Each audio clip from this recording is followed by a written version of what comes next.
What is crack-lacking, fellow thermonuclear AFers? I am Dan Pavalli, and I'm super excited to be joined by a now frequent guest of the podcast, one of the nicest people in this business as well. In addition to one of the smartest, Keith Smith from Spotrac and many other places. He's also over at Celtics Blog. Follow him on Twitter at Keith Smith NBA. Keith, we have a lot of CBA slop to dive into. You were the perfect person. I'm so excited you agreed to come on after it happened so soon.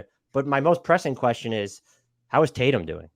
Oh, he's great, man. He's a kind of a pain in the butt at times. You may see him pop in here if the office door open. So if he decides to make an appearance, he'll pop in the show. That's what he does. But it's also nap time, middle of the afternoon nap time for him.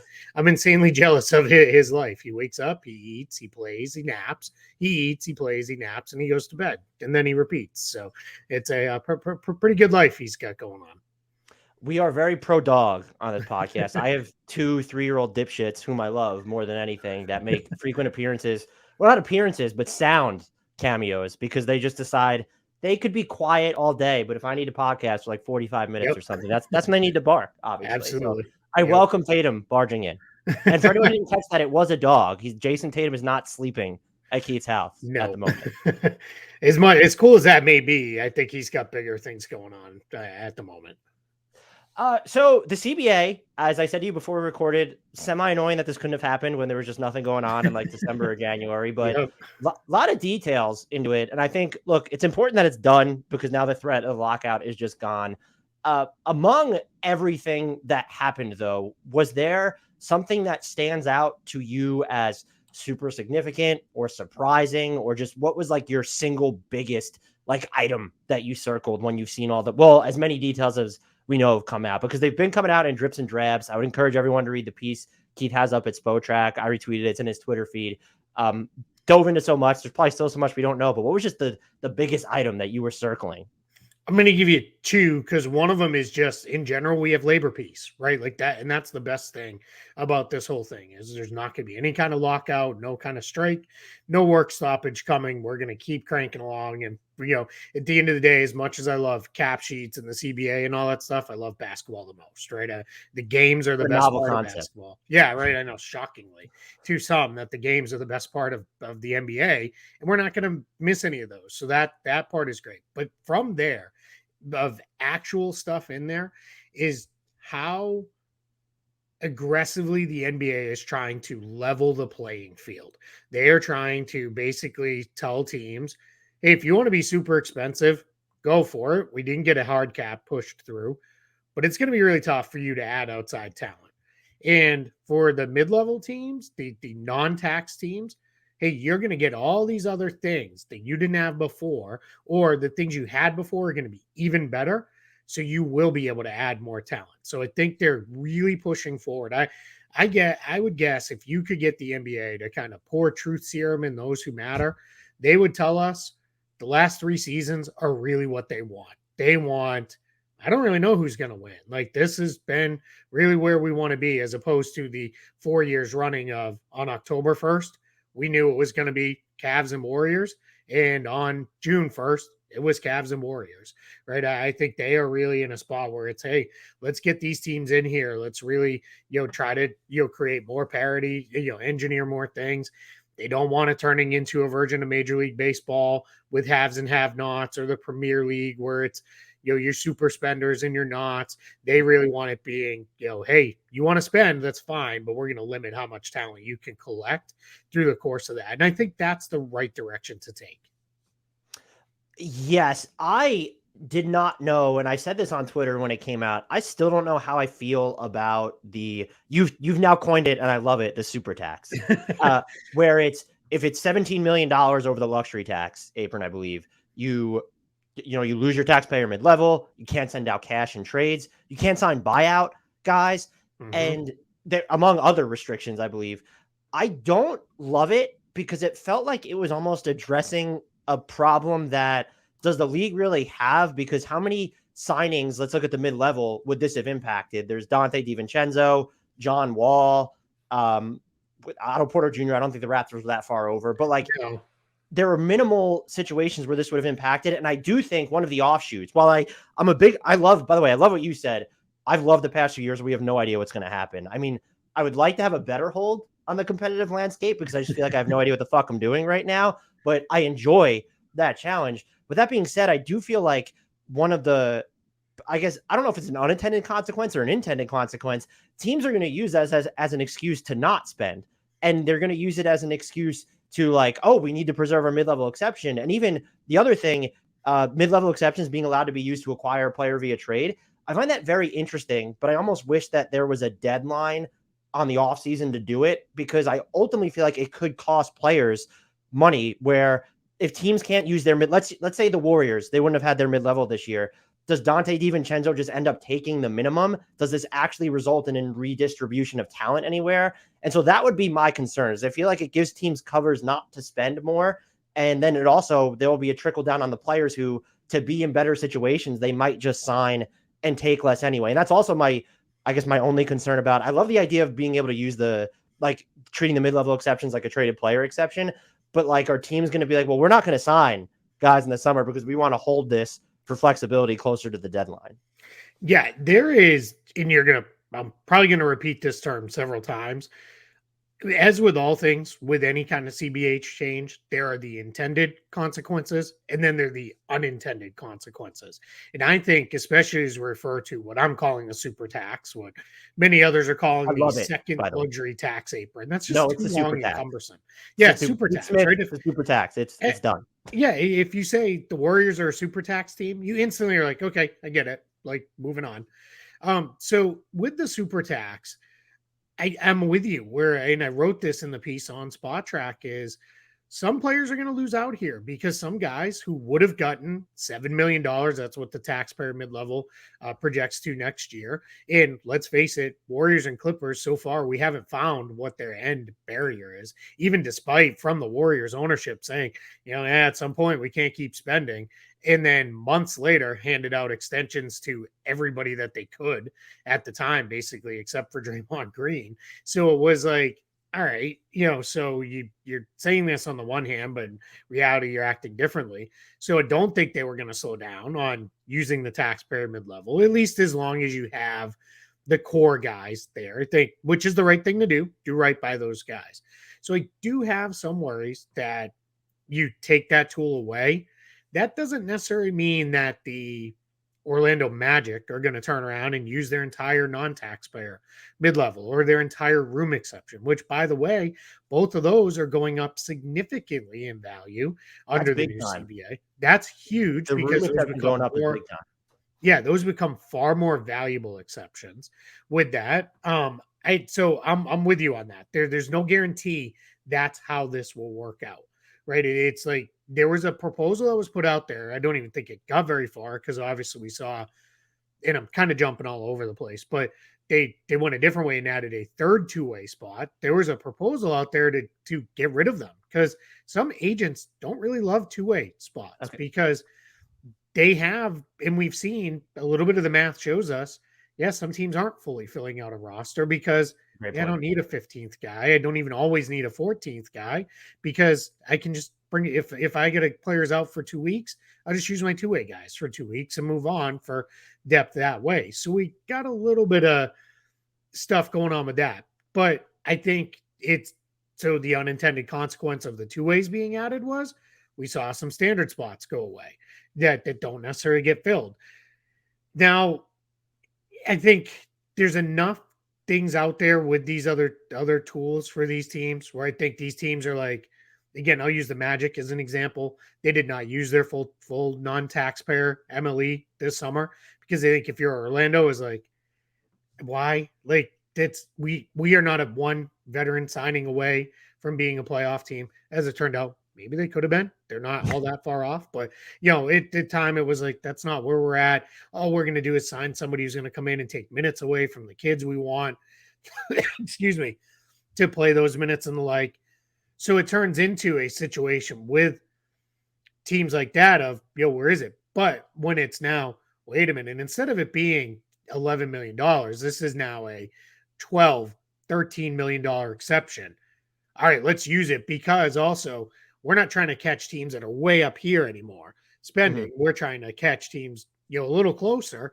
And that's where we go. So I think that's the hope, right? Is we're going to turn those signings from the Warriors and the Clippers of the world, move them to the Orlandos, because how much better would the Magic be with Dante DiVincenzo right in their lineup? Probably better, right? That's just a reality. So, why not give them him? And now, the Warriors don't have him. And I know the Warriors have had a weird season, but, they're coming back, they're coming up, and everybody's kind of living in this middle range. And I think that's the goal, right? That's where we want to get to with this stuff out of this. But you're absolutely right. There are definitely going to be things on both sides where it's we could put kind of a squeeze on here a little bit that I don't know that's what the full intentions were. One other thing, because you didn't mention it yet, is teams that are super tax teams, they're not going to be allowed to take money in trades. They can only send, they can only bring back as much as they send out or less. So I think what's going to happen potentially for those teams is, hey, we have a free agent, probably should get paid $20 million. If we could pay him $20 million in the current environment, this CBA that we've only got a couple months left of, we could then trade him for a $25 million player. In the future, we can only trade him for a $20 million player or less. Well, if we still want to be in the range to go get somebody who makes 25, let's give this guy 30. And Mr. Salary Cap, Mr. CBA here, I don't like boiling players down to a cap number only. Like it just feels kind of gross. I feel a little less gross when that player's getting $30 million. Then I don't feel so bad about it because, hey, I'll take it, happily if that's what you want. But I think those are the kind of things we're going to see. My big thing with teams now is it's not that teams didn't do this before, but you need to be even more cognizant as you build your roster on today, tomorrow, and the day after tomorrow.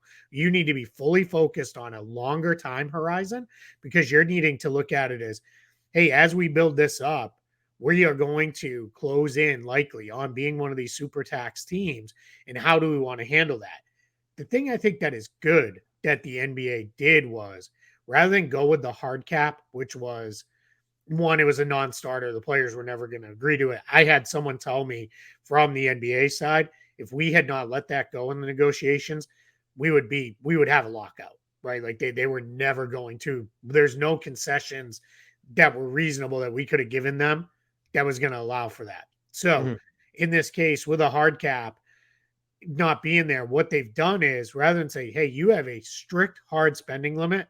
Hey, Golden State, your objection to this was we've drafted and developed better than just about anybody over a decade-long period. Why are we being punished for that? Why do we have to lose Jordan Poole, Jonathan Kuminga, whoever, because we're really good at drafting and developing talent? Why is that fair to us? What they've done is, you're right, that's not fair. You can keep every guy you drafted. You can pay them all a max if you want to, because they've also eliminated the super max and designated player restrictions and all that.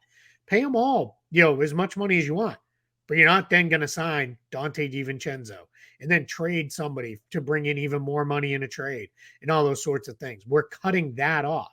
You want to keep your team together? Great. You have the avenue to do so, but you're going to fill in around more draft picks and minimum signings. And that's it. That's where we're cutting you off. Yeah, I feel like so often those teams that are paying so much tax I don't think the trade I mean, it's big, but the trade restrictions, like they're often still looking to cut tax anyway, even if they're tax paying.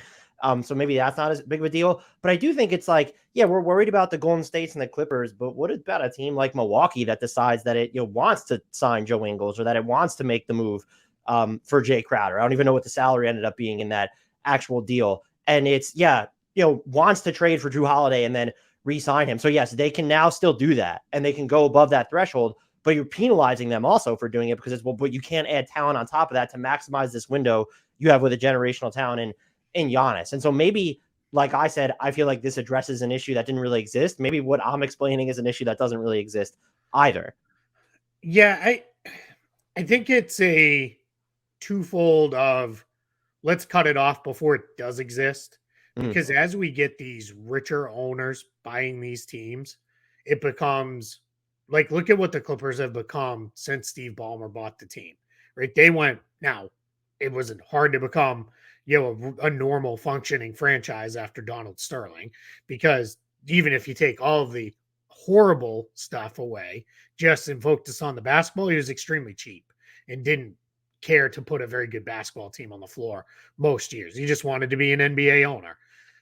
Ballmer came in, and if we keep it just to basketball, was like, I don't care. Your luxury tax penalties, that's funny. That's the change in the bottom seats of my car, right? Like, I don't even care about this.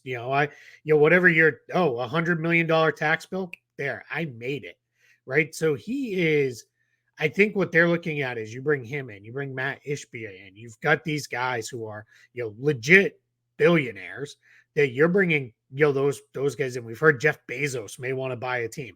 I think it's kind of funny because I'm like, it's more like he buys the entire league, right? And it's like it's the B becomes Bezos instead of basketball, and we go. But I think we're in a spot with let's be careful because they really don't want to be Major League Baseball, where you've kind of got the Yankees, the Dodgers, the Red Sox, and a couple other clubs, and they are so many miles away from the Oakland A's in terms of salary that they might as well be playing two different sports. And I think Adam Silver, right? We know he likes European soccer models. I like some of the stuff, but I don't want to become the Premier League where you have kind of your top 5 or 6 teams that can spend almost unlimited money. And then everybody else is just kind of scrapping behind them to figure it out. And maybe every once in a while, one of them breaks through and it's a cool story. But 9 times out of 10, your top finishers are going to be the most expensive teams. So I think what they're trying to do is we've seen it maybe go in that direction for a couple of teams. So let's cut that out. Let's stop that now. We're going to keep this from going on, and we're going to move forward with a much more level playing field. But the reality is, over the life of this CBA, which is really, it's a 7-year agreement, but it's really 6 because they'll opt out both of them on the other end because it's the only way you make functional change. So it'll be over the next 6 years. That's going to be what tells us, did this work or did it not? Or is that something that needs to be adjusted and changed as we go? They also, and we don't know the exact bands yet, I don't think, unless you do, but they We do have not. changed the luxury tax bands. And the thinking there was this will encourage more teams to enter the tax because it'll be less punitive where it's not jumping every 5 million. Yeah. Do you actually agree that that'll, especially when you have the looming super tax, will it encourage more teams to operate over the tax, but below that $17 million super tax? I think so, because right now they are so antiquated at every 5 million, and it really is from $1 to, and I call it 5 million, but it's really like 4,990,000, but 5 million. So, and then it goes 10, 15, 20, and then after 20, it's every, so many million after that it gets more punitive. And then if you lump in the repeater, the easiest way to explain that is it essentially doubles your penalty when you're a tax repeater team. So those were set when the salary cap was $58 million. We are double that now. So when those were set, the non-taxpayer mid-level exception was $5 million. And that was part of it was, well, hey, if you sign a non-tax guy, you're going to, with the non-taxpayer, like it'll bump you. And then if you re-sign somebody to the equivalent of that, that'll bump you into the next tier. And that's kind of how we go. So that's where that kind of came out of, was setting the bands there. Well, obviously we've gone way past that. $5 million is the room exception amount now. And that's like a very minor contract for somebody. I mean, we're almost there with rookie scale deals, making that much in the first year. So now we're in a position where they just didn't make sense. They were out of whack with the growth of salaries in the league. And what you would see is teams would be like, all right, we can go a little into the tax. It's always more beneficial to not be a tax team, but we can go 5 million, maybe even 10 million. You start going above that, boy, that starts to get too much for us. If you expand that to, let's say the first band becomes 1 to 8 million, and then the next one is 8 to 15 million, and you basically kind of eliminated that middle one, you start to feel a little bit better of like, all right, we can go into the first level of tax payment, and then we kind of go from there. So I think that you will see teams be slightly more willing, as opposed to like, man, one more signing takes us into that third kind of tax range. That's too much for us, too rich for our blood. Let's stay out of it. I think we could see this turn into a really good positive thing. And beyond that, just once you start doing math and correlations, it's just time. Everything else has grown except for these over the course of several CBAs over the last really almost kind of decade and a half or so. I will say, depending on how much the bans grow, I think we need to proportionally destroy teams that then become unwilling to even enter that first ban. Like, AKA the Atlanta Hawks need to be annihilated on a larger scale for what they did leading into this season. I'm with you on that. I think I have always been a firm believer in, if you're close, go for it, because you don't get close all that often. And that's where I'm like, hey, if that means trading picks and trading young talent because you're getting there and just keeping it more to the basketball or on the finance side. I mean, it's something Celtics fans got frustrated with for years, where it was, we'll pay for a contender. We'll pay for a contender. We're happy to pay the tax for a contender. And then every year at the trade deadline, it was like, hey, we traded potentially useful player because it got us out of the tax. And it was like, so you kind of backhandedly saying, like, yeah, you're not really a contender? Or was that pay for a contender thing not true? Now, this year, they've kind of proven, hey, we'll go deeper into the tax than we've ever been because we feel really good about our chances to win. So, this year was kind of the, shut up about it. Look, we're doing it and off we go. But I'm with you on that. I think, any team that gets super close and is like really threatening to make a big push, and if they don't go for it, that's a problem to me too. Like, then it needs to be, wait a minute, if you've never ever paid the tax, like, what are we doing here? Because Right. unless you turn it into like the Tampa Rays of MLB, where it's like, hey, we never pay a lot, but guess what? Every year we're in contention. All right, well then you've kind of figured out a way to beat the system with that. So I'm not gonna, beat up on you too much. But in the NBA, it's just too hard with how quickly the contracts turn over, how quickly players can go from a $5 million player to a $30 million player with extensions and the like. So that's I don't know that we're gonna get into that world, and it will expose teams of like, hey, all right, so we get it, you're just cheap. And I think hopefully those fans will clamor more when those things happen. I think one of the things that fans are most interested in, I'm very interested in it too, is moving the award and all NBA threshold to 65 games played. We're still sort of waiting on to see, can you do a thing where they play 1 minute on like the first end of a back-to-back? Does that count as a game played? And then also, if a team shuts a player down, a la Damian Lillard this year, how does that impact? Will there be exceptions to that? I know Dan Feldman over at Dunked On looked back and saw that there'd be 170 instances of the all NBA teams where players would have been impacted by that game's threshold. And even looking at, I think when you go through awards, at least through MVP, it's not really like a thing. Like, no one's missing 20 games and winning MVP for the most part. But for all NBA, this feels like a pretty big deal. And what was your reaction to the players agreeing to this, but also, do we see any changes in terms of either players really trying to hit that 65 game threshold? Does this have a consequence of, well, are all NBA incentives more frequently or less frequently tied to contracts? I'm very curious to see how this impacts those two elements. Yeah, I have a few thoughts on this one. And my first thought is like, right, I live and work out of Orlando. I totally get it when, the East Coast Florida Lakers fan pays for a ticket to see Magic Lakers and they played in Miami the night before and LeBron James doesn't play. And it's like, what, like, it's just crushing, right? And I get it. So I fully get that. On the flip side, I think you would happily trade, hey, I missed him in Orlando because they're now in the finals. And I'm not saying missing the one game in Orlando gets you to the finals, but that's basically where this load management stuff grew out of. It was not a desire to keep guys off the court just because. The desire to keep players off the court was to keep them healthy longer, go deeper into the season, and have a better chance of winning a title. And as long as everybody is going to scream, and we've just now on a soapbox a little bit here, but I'll make it quick, is if we're up here yelling, hey, at the end of the season, there's one good team and 29 teams that suck because they didn't win, which is how, unfortunately, far too many people who consume this game treat it.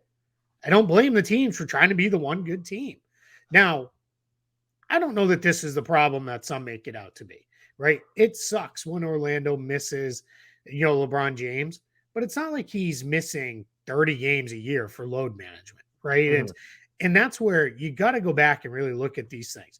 Most of the load management comes into play when it's a back-to-back. Well, they've already done a really good job eliminating most of the back-to-backs. We're down to between 12 to 16 for most teams. So you could still miss all of those. Let's say it's an average of 14 per team. You could still miss all of those and still be good. What we don't know yet is two components to this. One is the one you mentioned. Does it mean I just got to go out there? I'm out on the floor for the tip. I commit a foul 10 seconds in and I go. There is some stuff, I believe it was Baxter Holmes of ESPN maybe, reported it was something along the lines of, and I haven't independently verified this, so I'm kind of repeating third, fourth hand information, but it was something along the lines of like for it to count as a games played towards the award threshold, you have to play at least 15 minutes in the game. So it can't just be, hey, I popped on the court, I waved at everybody, committed a foul, and off I went, and I got a game played. Now, there's also, I've heard talk of one of the things as a condition is, hey, if you miss a game with a true, it's not obviously a load management issue, you rolled an ankle and you're missing a game, the only game that counts as a game missed towards this threshold is the first game you miss. And then if you're out for 3 games in a row, games 2 and 3, we're not going to ding you for that. Like, we're not going to take those. Obviously, they won't count as games played, but we're not going to ding you for the missing games. The idea here, I think, is, hey, we just don't want guys just sitting to sit. Now, all of that said, it's a little unfair to the players because I've yet to meet the player, yes, Kawhi Leonard included, that doesn't want to play. It's amazing how often players get dinged for like they're making the decision not to play. I don't understand that logic. Yeah. I've never met a player yet. And I've talked to literally hundreds of players, every year. And not one of them has ever said, like, yeah, it was my decision not to play.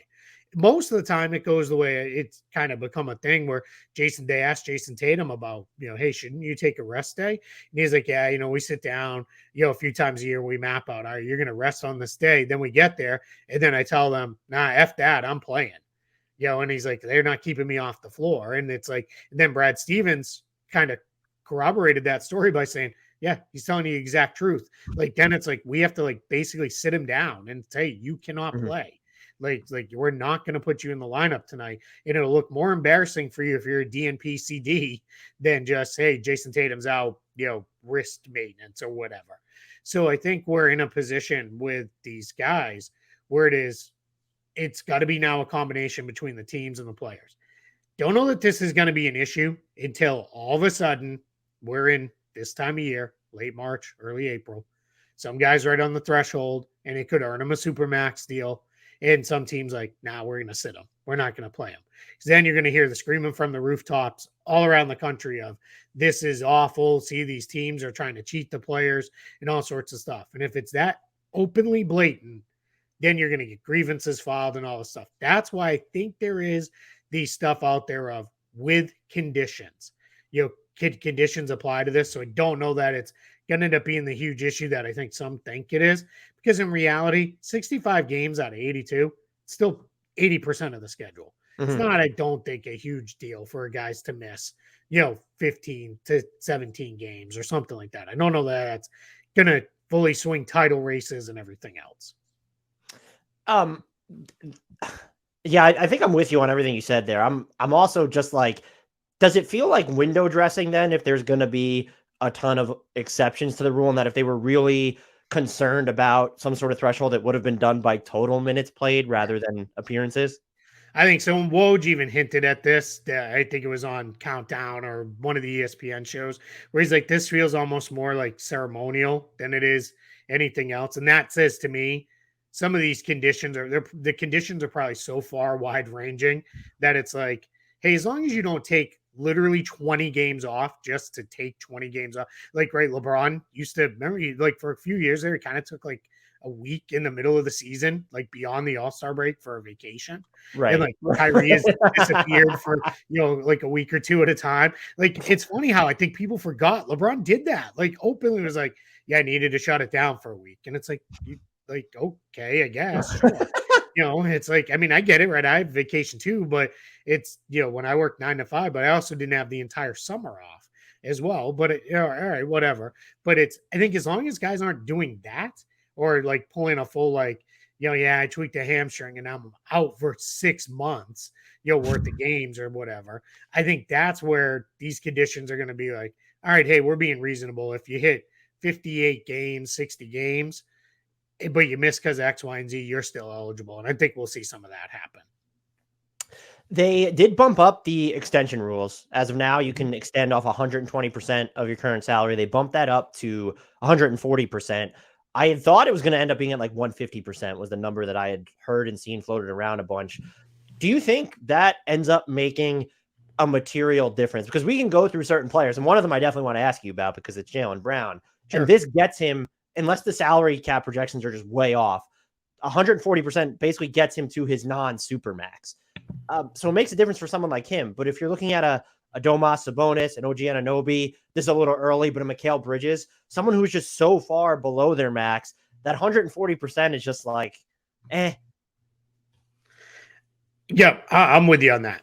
If it is a spot with a Jaylen Brown, some of the other guys you mentioned, and it is like, I might be, full max dude anyway, maybe even more because I may qualify for all NBA and all that. And we can get more into Brown's specific situation because this is a little weirder. I think for those guys, nope, it's not enough. It didn't go far enough. I think for a Brook Lopez type player, more towards the end of his career, he's already at about 13, 14 million. Yeah, hey, that's a pretty nice bump to get a couple year extension out of a guy like that. I think those are the guys that it makes more sense for. I think for players like Kyle Kuzma, OG Anunoby, as you mentioned, makes absolutely no sense because it's just even at 140%, you're still starting well below what they can expect to get in free agency. So it helps for sure, and it's good. It's a good start. It just didn't go far enough for me. So I think in the case of, let's use Jaylen Brown as an example, and you hit the nail on the head. That 140 basically gets him to, and some people are like, but it's more than what his max could be, but you still top out at your max number. So it's going to get him to his max if he just resigns. But for Brown, even if he doesn't make all NBA this season, which Celtics guy here is going to say, I think he probably should, but even if he doesn't make it, he can still make it next season and qualify for the Supermax. So for him, it's like, well, I was close, right? Even if he doesn't make, he's going to be on the cusp. So I'm going to wait because that same full, regular 30% max deal, that's still going to be there for me. And as I explained, somebody's like, yeah, but what if he gets hurt? And the way I answer that is I'm like, unless he wakes up one morning, leans over to hit the alarm clock and his arm falls off his body, he's going to get the max. I mean, we saw, and I'm not saying Jaylen Brown is Kevin Durant, but we saw Kevin Durant get a max when the Nets were like, yeah, we know you're not even going to play in year one. Like, we're good. He's young enough and good enough that a team's still going to give him the max. Probably would be Boston still in that case. But anybody would say, yeah, we're good. Rehab for the year and go. And that's in the very unlikely situation we even land there. So I think for him, it doesn't really change things very much. It's, yeah, that's great. That's nice, but it's still not where I need to be. I think there should have been two things done here. One is I would have gone to 150, but that's fine. Yeah, that's getting to be kind of quibbling a little. But what I also would have done was I would have said it at if they agreed on 140, I can extend you for 140 or I can extend you for your max. I can't go in between. There's no negotiation in between there. And of course, we could always do less because I don't want to force teams into having to pay a guy. But the Wizards would just max out everybody. That's the thing. If you're a Wizards fan, your team's just maxing out everybody. They're trying to, right? If reports tell us they're trying to sign everybody and they're not signing them on the cheap, that's for sure. So but that's what happens when you're forever destined to be somewhere between 6 and 14 in your conference or 6 and 12 in your conference, right? As the Wizards, that's just how you land there. But I think if you had said, hey, max, you can max. And then when they eliminated things like you can only have 2 designated players on your roster at a time, that's gone now. They've put in these guardrails basically where it's, hey, you want to max out every single one of your own free agents? Go nuts. Have fun. But you can't add then players, trades and all the restrictions we spent the top of the show talking about. So that's where I would have gone a step further to say, hey, the Celtics today, Jaylen Brown, and still put in language where we're going to give you your max, whatever your max is, whether it's 30% or if you qualify for 35, we'll give you the 35 and we'll go from there and just done that. And I think we're just in a spot where as a as a new CBA, I think this is 6 years from now when they're negotiating again. That will probably be where we lean towards, is let's go that direction, because this helps, and it certainly helps, and it helps a whole class of players who are mid-salary type guys that are not going to approach anywhere near a max salary. It helps all those guys, and that's great. And we want to help those guys too. But you could have, with one more tweak, you could have helped everybody a lot more, and they just didn't go there. Jaylen Brown specifically. Yeah. So if he doesn't sign an extension, let's say he doesn't make All NBA, that extension is still, if he doesn't sign an extension, that's going to get him to presumably his 30% max. Mm-hmm. Is it time to be concerned about his future in Boston, or do you look at it as that, you already mentioned it, that contract, that extension is just going to be on the table if he wants to try and get to All NBA so that, he can get the $49 million max, whatever that number ends up being? It's not really a big deal. Or do you kind of just, do you get a little bit concerned if knowing that his 30% max could be on the table and he's not going to sign it? You get a little bit fidgety if you're Boston. So here's how I think of this one, Dan, is if he doesn't make All NBA, Celtics offer him the full max that they can, and he's like, let's see if I make All NBA next year and qualify, you're good. If the only scenario, and I'll happily to come back on here and I'll run around my room here screaming and yelling with, in warning lights and flashing strobes and everything else. If he makes All NBA and he is super max eligible and doesn't sign it, it's time to have a very difficult conversation about what are we doing in a trade talk.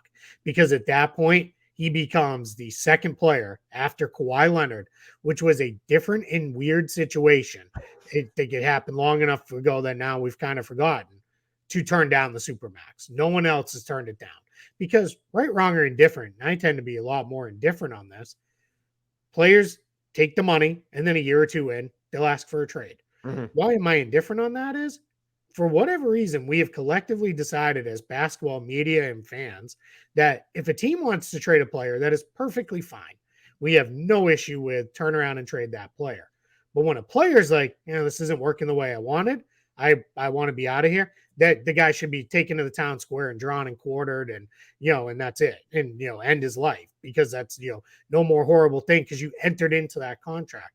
Well, so did the team. Why can the team do it? And I get the reasons why, right? It's a lot easier to root for this stable thing, which is the team is always here. So I'm always going to attach to the team, and they're in my hometown and they wear my jersey that I wear and all that stuff. So I get it, right? I get why we go that way. It's also why I don't have a problem with the fans. It tends to be younger fans that have attached to players. Like I a friend of mine, she's a huge LeBron James fan, and she was a Cavs fan because that's where he was first.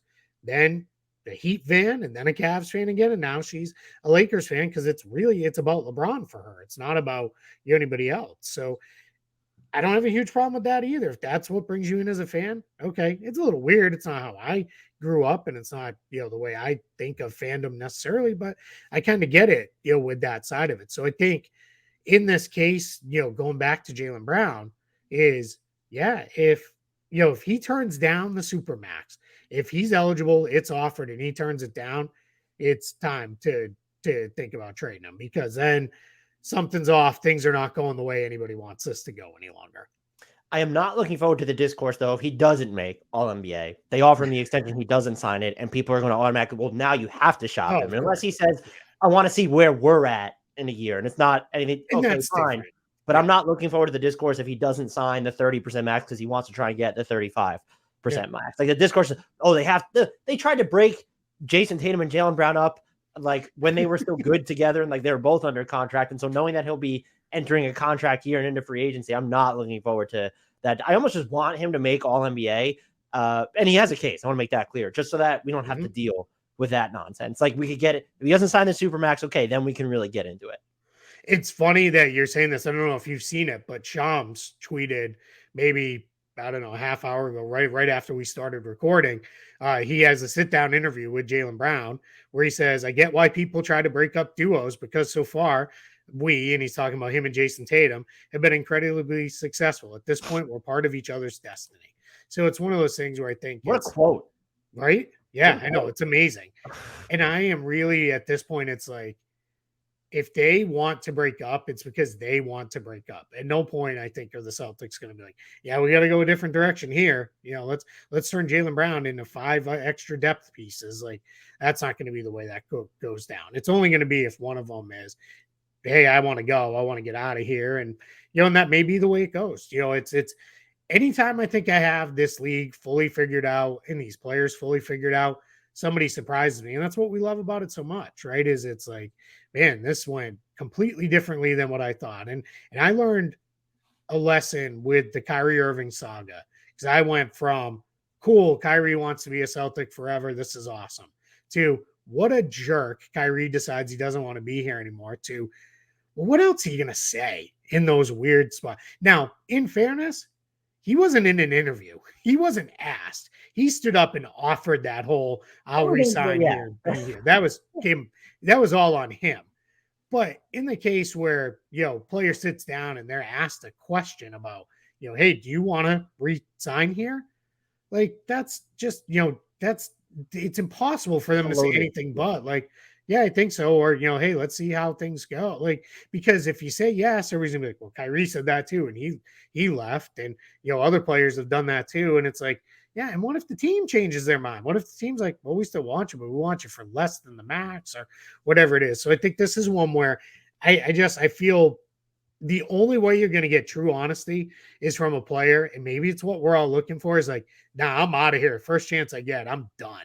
Like, get me out of town. I don't want to be here anymore. Then that's a full different story, and that's something else. But I think in this situation, it's just one of those things where it's like, yeah, we'll figure, let these guys kind of play it out, and we'll see where it goes. Another part of the CBA I found interesting is that players can invest in NBA/WNBA teams and sports betting companies. I was a little bit, I don't know if the word was concerned, but I was just contemplative over, okay, if you can invest, have a stake in an NBA team, are we going to see something like, player X signs with the Knicks for $20 million when he was a $30 million player, and then a few days later it trickles out, oh, he has a minority stake in the Knicks? It's not going to be like that from what I understand. These are going to basically be like an index fund where they'll invest in hedge funds that have these stakes in multiple teams. And so I think WNBA and NBA, I think that's fine. It's interesting as to whether players should go that route, because I think at some point the growth on franchise evaluations has to be capped. I don't know that they'll ever decline, but like, we're not going to see the year over year increase forever. And so that I ultimately think is great or fine or whatever. Where do you land? I mean, on that, of course, but where do you land on just sort of the sports betting company stuff? And I know you talked about this in your Spotrac piece. I'm wildly uneasy about this. Yeah, to the first part, I'm in the same place you are. Now that it's been explained that I almost think of it's kind of like a 401k that many people have at their business, where it's like, yeah, we both pay into this, but then it's managed by somebody else. Like, it's not like I'm fully invested in my company here. Like, it's managed. Because my question was like, what the heck happens if you're traded? Does that 3% ownership? LeBron just still owns a piece of the Cavs. Still owns it, or does it auto transfer to the new team? And then who loses the 3%? Like that's where I was like, are we carving out, max 10% of each team is going to be owned by, like, now that it's been explained, and there were a lot of very smart people who reached out to me. They're like, this is what I do for a living, let me explain it to you. And I was like, okay, I still don't really get it, but all right, I kind of understand where you're coming from, where it's an overall investment. And I think the WNBA part's super cool, because there is so much talent now in women's basketball. I've heard so many people say you could add 10 WNBA franchises and still have them all be great. Like, I had a friend of mine, she was telling me the other day, she's like, there are players who don't play in games that 5 years ago would have been all-star level players in this league, because there's too much talent versus the teams. And I think that's great. I want to get to the point too, where I want to flow right from the end of the NBA season and summer league and into a WNBA season and watch that all summer long. And these players then don't have to then finish this season, immediately jump on a plane, fly overseas, and play another full professional season. Like, that's a whole other topic.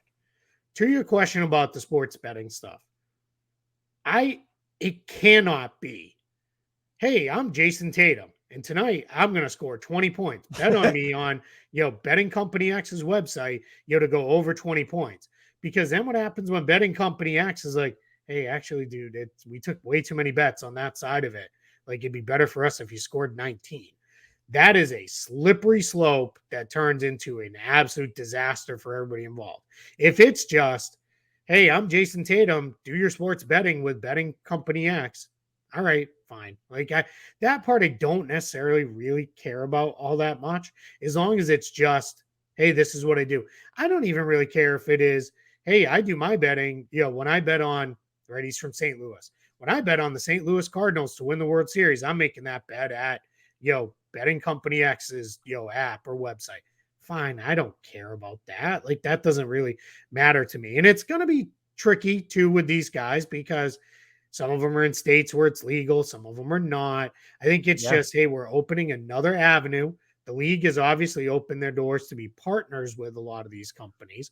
We've seen in states where it is legal. We've seen, whether it be FanDuel or DraftKings lounges, and I think even some legit sports books open up in arenas and those kind of Yep. things. So, so all it's for me, it's all this stuff is coming, and there's times when I'm like, boy, that's really kind of makes me nervous and dangerous. But I think everybody involved is hopefully smart enough to say, hey, well, hold on. Here's the very limited lane you can endorse a betting company in. If you start to stray from that, we're going to have major problems. I am all for players being able to capitalize on their likeness and skills as much as they can. And no one should react like this. Anyone who does is a fucking terrible human being. But there's already this. We saw what happened with Bradley Beal Oh and my that God. man, who was, Awful. by the way, in a state where sports betting isn't even Not even legal. legal. Yeah, So, but exactly. I have a fear that if these players then tie themselves to sports betting companies rather than just the sport on which people are betting, that the reaction they're going to get even more vitriol. And so I just worry about how that impacts the fandom of the game and just like the irate and the lunatic fans already. And so that's one of the concerns. Of course, you outlaid the other one. So I would have been just against it, but I also don't know how you look at it and say, well, teams have these sports betting partnerships. Why wouldn't players be allowed to do the same? Yeah, I mean, right. We both watch League Pass all night, every night. Every single team has some form of ad running at some point or some segment of the game where it's like, hey, the over under the rest of the game is X. And, that's brought to you by, blah, blah, blah. Like, those are where I look at those things and I'm like, yeah, that's, like, how do you tell players? Yeah, but that's not for you, right? Like, Yeah. then to me, that's a whole other problem, right? Like, that's it. But yeah, to your point, hey, just because you made bad bets, knock it off. It's not the player's fault that you don't know how to, handle yourself. You know how to make the right bets. I'm sure you get it in your Twitter too. I'll say something like, all right, Joe Mazzulla, this game's over. Let's get these guys on the bench now. No, I need this guy to stay out there because I had him plus 8.5 rebounds and he needs 2 more rebounds. And it's like, I don't care. Like, that's, Right. Yeah. who cares? Like, that's good for you, man. Like, make it up later in a different bet, I guess, or whatever. Like, I don't really know, the best way to do that. And it's tough. And hand up, I'm somebody who I've partnered with DraftKings and I'm doing some stuff with them, down the stretch of tail end of the season here. But it's not that same thing, right? Where it's like there's times there's Tatum. Yeah, He's Tatum. poking in. Oh, adorable. So so for me it becomes like, yeah, we just got to be a little cautious the way we go in all this direction on this stuff. Yeah, I'm pretty sure FanDuel sponsors this podcast. I don't know whoever it's going to be this week, but there's also just something inherently weird about here's this advertisement that is then followed by what takes up more time than the actual advertisement about gambling addiction. And if you need help Yes. and call Yeah. there's something inherently weird about it. Two more quick things. Sure. What do you make of the in-season tournament? I do find it bizarre that in this age of load management and trying to keep players fresh and worrying about the product and games meaning something, they found a way to ensure that two teams We'll play play more. 83 games. I personally don't think, what is it, $500,000 to the players on the winning team? I don't think that's enough to get most of these guys to care about it. And the fact that they're folding the tournament, a large majority of it, into just these random regular season games, I don't understand its point, to be honest with you.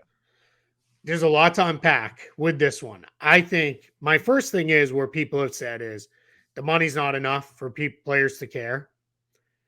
Yes and no, right? I go back to the bubble season when they talked to a lot of the star players, LeBron being one of them.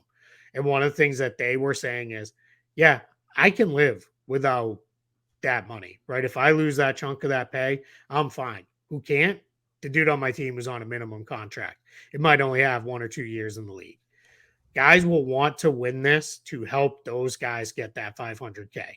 Like that's and if you're around players enough, that's a real thing. Like Okay. they like nothing more than getting their teammates paid. I mean, they like getting themselves paid, of course, Right. but I mean, and LeBron's not a great example because there's all these stories about LeBron's like, I'm not paying for a blue check mark on Twitter. And I'm not it paying for Spotify. Listen is to the ads. exactly, yeah. Yeah, I think it was the Pandora music, like is getting interrupted with ads because then they're like, LeBron, just pay for the ad-free version. Why would I do that? This one's fine. Like, I think it's great, right? I think that's awesome. So and probably because I am also very frugal, or let's just call it what it is. I'm cheap. But it's I think I think you get that part of it. I also think anytime you put anything in front of super competitive people, they're going to want to win it. Like that's just how it works. Like it's these guys are going to want to win this thing because it's going to be there. Now, or is every franchise going to be committed to winning this? That could be different, right? We could see some teams say. As far as the whole scheduling aspect, yeah, I'm with you 100%. The 83rd game, that's weird. Like there was really no way to avoid that. Like, that seems odd. But I'm willing to let's see what it looks like. And Mhm. I am very convinced even the skeptics of this, they're going to end up liking it in the end because it'll be, you know what? Those games in November and December pre-Christmas, they're not always the best, right? It's fun for guys like us because it's like basketball is back finally. But for Yeah. casual fans, they're a little like, why do I care about I this? gotta watch And Raiders, Jaguars, or some shit. yep, that's Yeah. exactly it. And I used to be that dude. I was like, no, man, NBA, early season games. I'm gonna make sure I'm watching football for fantasy and stuff. And now I'm like, yeah, I'll watch, Hornets Magic over, Cowboys Packers any day. Which I realize I'm in the minority on that in the Right. world Right. now. But it is, I think we're in a spot where I think people like it. I go back to the play-in tournament. A lot of people didn't like the play-in tournament at first. I'm like, why do we need this? This seems weird. I don't know anybody now who's like, you know what, we don't need the play-in tournament. This thing is stupid. Now I know so many people like, I love it. It's the, two of my most favorite, couple games of the year because we're coming right off the NCAA tournament. It's the closest we get to that feeling in the NBA while still preserving how special and important it is to win a title by winning 4 out of 7 games 4 times in a row. Like we don't want to lose that in the NBA because I believe Mm. in the NBA, you win a champ, you earned it, right? You proved it. You didn't just get lucky even one good round, right? You have to be good enough to win multiple rounds. Is there luck involved? Sure, there's luck involved, helping you all the way there, but you earned it if you get there. You win those 16 games in the spring, you earn that title. So I think people end up liking the in-season tournament. I think it's just going to take a couple years, and then I think you know let's regroup 20 years from now. Hopefully, we're both still doing this, and we can be like, man, we got the I don't know, the Silver Cup coming up, and can't wait for that thing to start because that's one of my favorite events of the year. I bet that's where we end up landing. I bet you the Hornets end up having the all-time lead in Silver Cup, either appearances or wins. I am if they choose the games where there are more because the NBA backloads the schedule. We all know this, and then the Sure. problem with that is we have an instance like Embiid versus Jokic to the end of the season where we don't get it.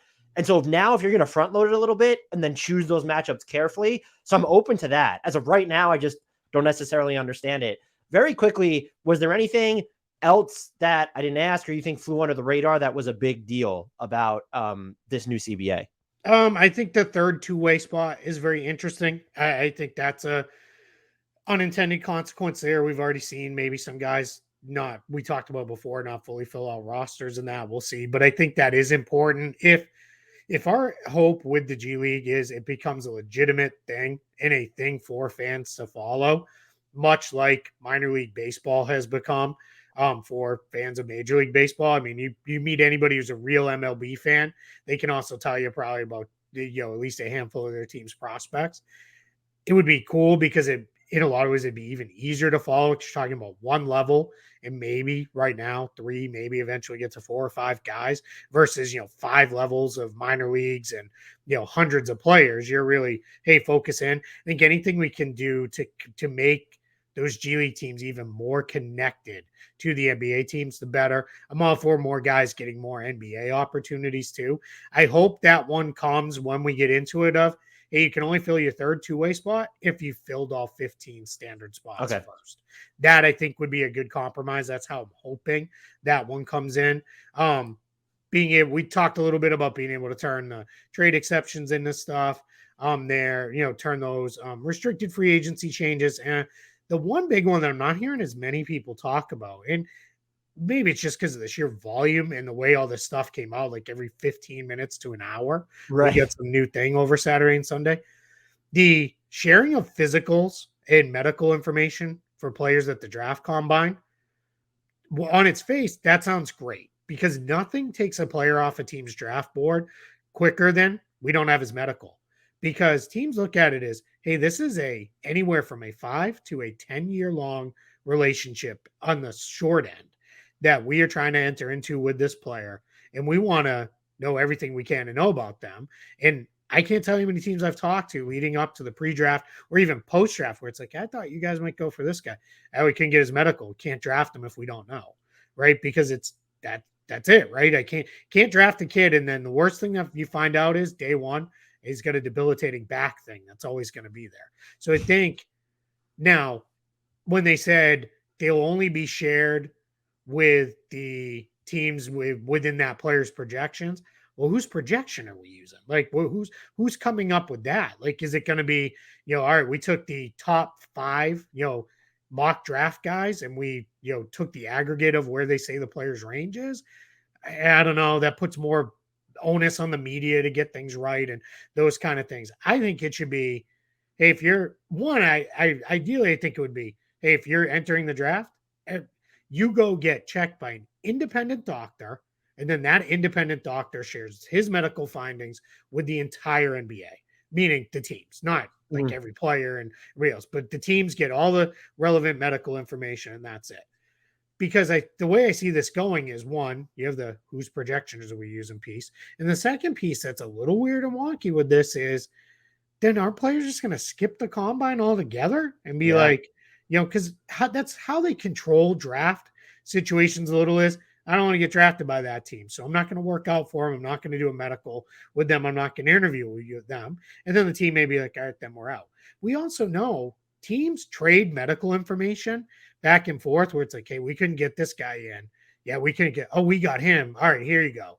And like that shouldn't happen, right? Like that seems like a complete violation of privacy. So it turns into like, all right, we know all the way all this stuff works out. So I just would have had it see, I would have liked to see them again. Good change, but you didn't go far enough. Like, why are we hesitating further?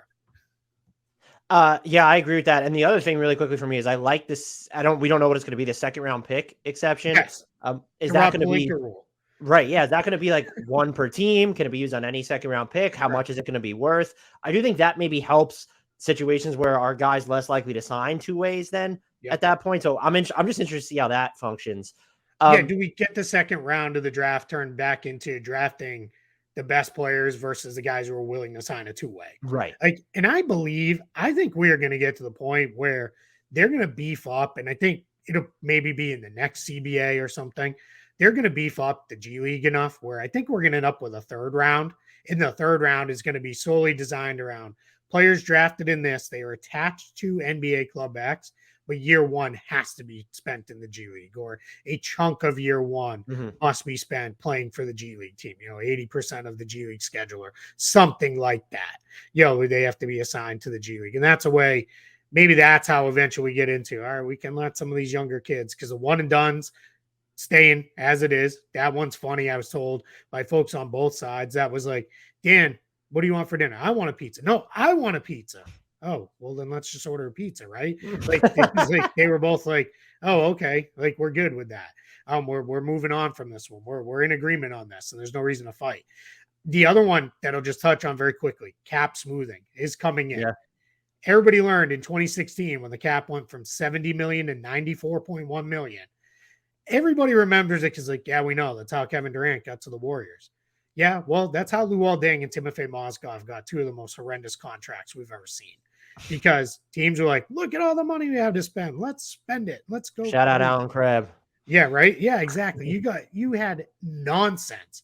And there's a reason Nate Duncan termed those guys the sour 16s and was like, for years, was like, well, we've got the last round of the sour 16s coming off the books, because that's what they were. Like, they were so many bad contracts given out. And I think both sides, the difference is here, 7 years later or so, the working relationship is so much better between the NBA and the NBPA. I don't think I've used it yet here, but my favorite phrase is, whenever you're talking this stuff, it's better to have a half a watermelon than a whole grape. And everybody is like, man, we are making truckloads of watermelons. Let's go. We're all good with this. Let's, all be, satisfied with this. But in order to do that, we got to go. And it's not, anybody would not feel like, hey, you know what was really good? The pandemic. No one's ever going to say that. But for their working relationship, it really was, hey, we can trust each other to do the right thing. Like, we all are trying to make sure everyone's taken care of out of this. Because the league could have said, no, we're not doing a mandatory minimum 3% cap increase, because we're going to be taking, 4 years, 5 years for some of these clubs to fully recover from the pandemic losses. But you know what? They did, because it was the right thing to do for everybody involved. And I think that's where this was a much smoother process. Yeah, they delayed the deadline a couple, maybe 2-3 times. But whatever, that's not the end of the world. They were always going to get there, and we knew that because of how good they worked together. So that's great that we got that in. I'll miss the idea of some nonsense, ridiculous contract. But you know what? We're going to get a couple of those anyway, where it's going to be like, what happened? Who got what now? From who? Like, those always happen anyway. We're just not going to have 35 of those in one summer, which in the end is good for the entire league as a whole. Keith, this was awesome. Are you able to tell our listeners where they can find you and all the fantastic work that you do? Yeah, you can find me on Twitter at Keith Smith NBA. Find my written work on this stuff specifically over at Spot Track. We pressed pause. We were right in the middle of rolling out our offseason previews and our free agent rankings and all that. And it was like, well, new CBA. So that's been the focus for the last few days there. We'll get back into those previews. A couple of them are posted already, a couple free agent rankings. We've got a lot of cool stuff we're doing over at Spot Track. We basically want to get to, by the time free agency rolls around, if you're like, hey, what everybody says, teams always pay good rim protectors. We're tagging players with player tags and roll tags and all sorts of stuff. So you'll be able to pull up rim protectors and see how much a player that we tag as a rim protector is paid on average. That's one of the projects we're coming with. You'll have all sorts of ways to sort salary data. It's all to understand contracts and roster building in a better way. And all that stuff's there. And a big part of that will be understanding all these CBA changes. Keith, you're always so generous with your time, and your insight is excellent. Thank you so much for coming on. And as you know by now, I will be pestering you again in the future. So thanks so much, and I'll talk to you soon. I appreciate it. Thank you for having me.